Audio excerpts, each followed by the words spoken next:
it's obviously been a long path for you guys, been together since early 90s, and like maybe a decade and a half of touring. So kind of what keeps you together? What sort of makes you stay together that long?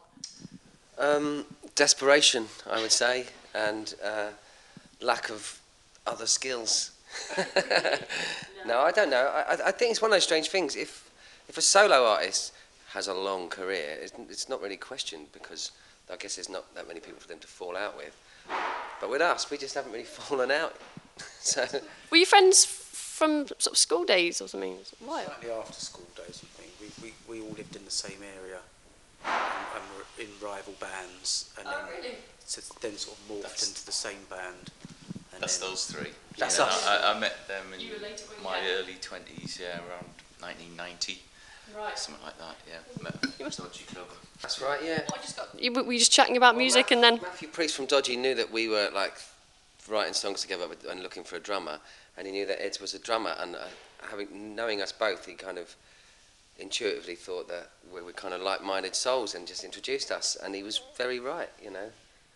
Ed is very easy to push around. That's what it's all about. And I first saw you sort of 96, early 90s maybe, and obviously for fans like me, it's cool to sort of hear you playing the tracks that I knew and loved when I was that age, and obviously great to hear new tracks as well. But do you actually still enjoy playing the old tracks? Will you be doing many on this tour?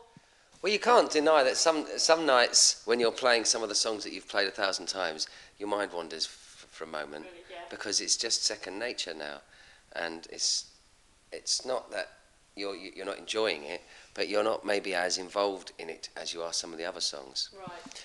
And I think that's just something of playing a song a lot, and there are a few of those in the set. But yeah, actually playing them can be quite rewarding, because you get a good reaction to them. It's really difficult to motivate ourselves to rehearse those songs. When we come to rehearse, we really enjoy playing all the new songs. Yeah. Punters ourselves as well, you always like to hear stuff that you know when you're going to see anybody, really. Yeah, exactly. And you must like the fact that the crowd really goes for it when they hear them.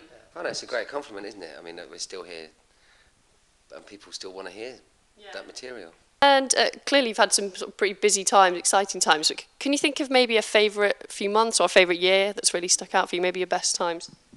Ooh, well, we did a lot of touring very early on, and so got a lot of our experiences around the world, came from that period, the first couple of years. Yeah. Was that one of a highlight, really, the travelling, maybe? It was just kind of a sort of very intense sort of year and a half, 2 years where we were on the road almost all the time. You get like every now and then you get a week off here and there at home, but we pretty much lived on the road, and so. Did that suit you?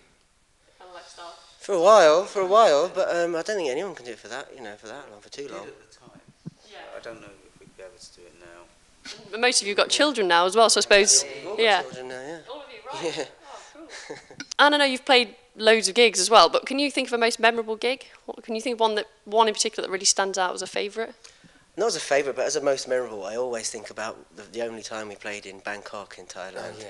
It was just so. It was very bizarre. Why? What, the fans or the venue? Just the place, the way the thing is set up. Yeah, the venue was, but the venue was basically a huge spaceship. I mean, we arrived when we arrived in the country. We were kind of marched through customs by an armed guard, and there were hundreds of screaming fans waiting for us. And then when we left, we were kind of just booted out the back door. Really? Charming. Yeah, cheers, guys.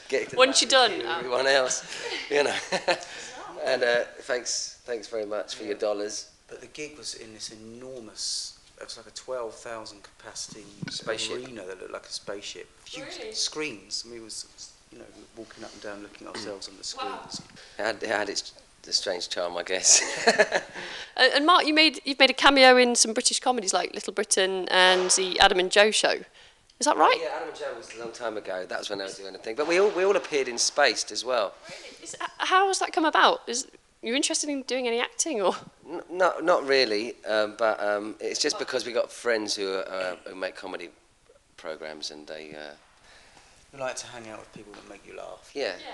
David Williams, he's doing some children's audio books. Is that right? That you're doing some music for that? Yeah. Is that will you be singing on these tracks, or is it just sort of instrumentals? Yeah, I thought, it's because David asked me the same question if I was going to be singing on it, and I said the same thing to him. It was like, well, it's not really about my voice, is it? It's about your voice. So I'm going to keep them instrumental. It's about your voice and Matt's voice doing all the characters. It's not about a song at the beginning and the end. It's a mood setter. So do you know him? Did he ask you sort of specifically to do it, or is it through someone else? Yeah, he asked me to do the first one about a year and a half ago, and that was quite a success for him. And when they put this second one together, I got the email. Because you've got a child, haven't you? He's 21 months. 21 months. All right, so he's not quite ready for the audiobooks yet. Not I guess yet. it'd be a cool thing as he grows up. I guess so. Yeah, I'm looking forward to those years when I start to sort of brainwash him with all my taste. Yeah. And this summer you're due to release your 6th album. Is that something you've been writing? Sort of, did you select a certain amount of time to do it all in one go, or was that over the last few years? It's been about 2 years, isn't it? Yeah, the songs, I mean, we're always kind of writing, and we're always sort of collecting little bits of ideas and nuggets and things. But, and then suddenly a time will come when it's like, we need to put an album together, so we just collate all those ideas and try and make an album out of it and see what comes out of it. So, yeah. So did you have a lot of tracks to kind of choose from? We had a few, yeah, we had quite a few. I mean, we probably started the writing sessions for this in earnest about a year and a half ago, and that was Adam and I had demoed some songs, and Scott had demoed some songs at home, and we just kind of... No, we sort of got thwarted by babies, really. Yeah, babies got in the way. Right, that sort of put a bit of a dent in our... Quite time-consuming schedules, yeah. But it was just a case of once we started, we probably started in earnest last January, didn't we? Yeah. And then the record was about a year from scratch to finish. And how do you kind of feel it differs in style to previous albums? Well, for me, it's got a certain immediacy to this record, and it sounds quite raw and quite live. That's not to say it's scrappy or anything like that, but it's very much more the songs themselves and the sound of the record a bit more direct. Right. Are they quite upbeat tracks? Yeah, I'd certainly say so. Yeah. So nice to perform live then, I guess. Crowd will enjoy it. There's quite a bit of light and shade on there. A couple of quite epic numbers. It's a consistent record, though, I think. What, you mean? Boom, boom, boom. Everyone's a winner. And how many tour dates have you got left? You say 2 weeks. Good question. 13? What have we said? 13. Halfway out. Well, no, not quite halfway. 13 to go. And you looking forward to coming back to Nottingham tonight? Of course, yeah. I mean, it's always been very welcoming to us. Well, look forward to coming to see you tonight. Obviously, I haven't seen you for a few years, so that'll be great. And good luck with the rest of your tour and the album. Thank you very much.